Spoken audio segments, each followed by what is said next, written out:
Amazon Prime Day swiftly approaches, and a lot of people have been wondering what the best gaming TV is.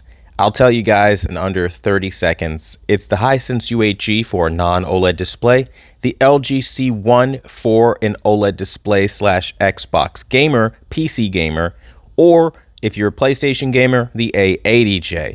We did that in under 30 seconds, so seriously smack a like on this video for just getting to the point and not drawing out the video, wasting your time. Now we're going to go a little bit more in depth because this is not a one-size-fits-all answer at all.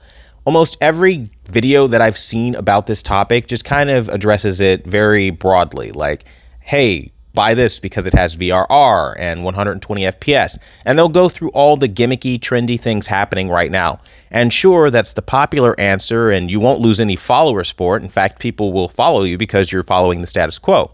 Great, fantastic, but you're not really helping anyone doing that. So today I wanted to give you something a little bit different and kind of tell you that you need to be buying something based off of you, right? And I know that might not be a popular answer in the world, but let me explain. Myself personally, with the way I use TVs, I know for a fact the Sony A8G is the best gaming TV for me. Now, for anyone who does any basic research on this TV, you know that there's no VRR on this TV. You know that you're not going to be able to use G-Sync, and already out the gate, that eliminates it for a lot of other people. No HDMI 2.1 at all, and it's an OLED, and the input lag is nothing to write home about. So how then is it the best gaming TV for me? Well, let's look at my usage here. I'm a PC gamer primarily. I play a lot of story-driven games, and when I'm not doing that, I play a lot of fighting games. Those are like my bread and butter games, 3D arena fighters, hack and slash games, very fun arcade games. I'm a 90s baby through and through, and that's my generation, right? So for me, I love those kinds of games. Now, for some people, it might be absolute sacrilege, and they might not like what I'm about to say next, but I game outside of game mode because I'm a shallow person, right? I want the most beautiful graphics you can give me, the most beautiful representation of image quality, because in my mind, that's what a TV is all about, beauty. And so naturally, I can't get that in game mode where they defeat all the motion processing, all the processing that makes anything worth any value for me anyway, goes to the wayside. So for me, I game outside of game mode. Now, all I care about when I'm outside of game mode is that you can give me 60 FPS, because knowing what I know about TVs, I know anytime you're at a faster refresh rate, like 60 FPS, input lag goes down, so it becomes more responsive. But I also know that when doing that, you're going to be getting a beautiful, wonderful experience that honestly is like watching a movie, not really playing a game, and then that's where the fun happens for me. So again, it really comes down to knowing yourself. Again, I only need 1440p, 60 FPS with ultra settings on my PC.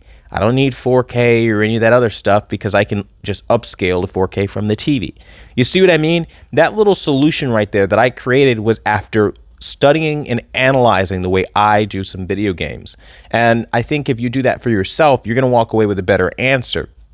Every manufacturer has their own quirk and their own group of features that might appeal to one type of gamer over the other. You know, if you're somebody that's doing a lot of off-angle viewing or party hosting, like you have a bunch of buddies come over and play Call of Duty, you might not want an LED because maybe the viewing angles start getting sour for your buddies. And again, you might not want to be using an LG OLED, to be very specific, if you guys are doing that on PlayStation. You have to know the little pitfalls down the road. And unfortunately, there are a lot of YouTubers that like to say positive things because they don't want to introduce bad vibes onto the platform. They want to be positive for the sake of being positive, but that really doesn't help you any. You need somebody that's going to tell you straight up, like, hey, this TV is not good for this. And I think if we can get back to that as a society, we would be in a good place. Now, that's a video for another time. I'm not here to draw out the whole kumbaya vibe. But at the end of the day, this is something that you have to be realistic with. Don't just go to anyone's YouTube video expecting them to hand you the golden answer for your life. At the end of the day, I can't do it. I can't tell you that every TV is going to fit you or the next person perfectly. What I can tell you is literally whip out your phone, type a text to yourself, map everything out as to what you're gaming, and find the TV that does all of those things the best on the market. And once you do that, you will find the best gaming TV in 2021 and every year after that, because that's how I personally find TVs. I don't ever look up YouTube videos because I don't need it. And it's not about being a professional or having some experience advantage that other people don't have. It's literally just about, understanding what you're looking for. And if you know, you know. It's the same thing like when you go to the grocery store or something like that. You know what I mean? So if I helped you here today, which I hope I did, smack a like on this video for just being helpful.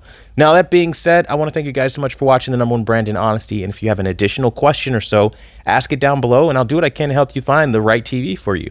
Until the next video, I'll see you guys later.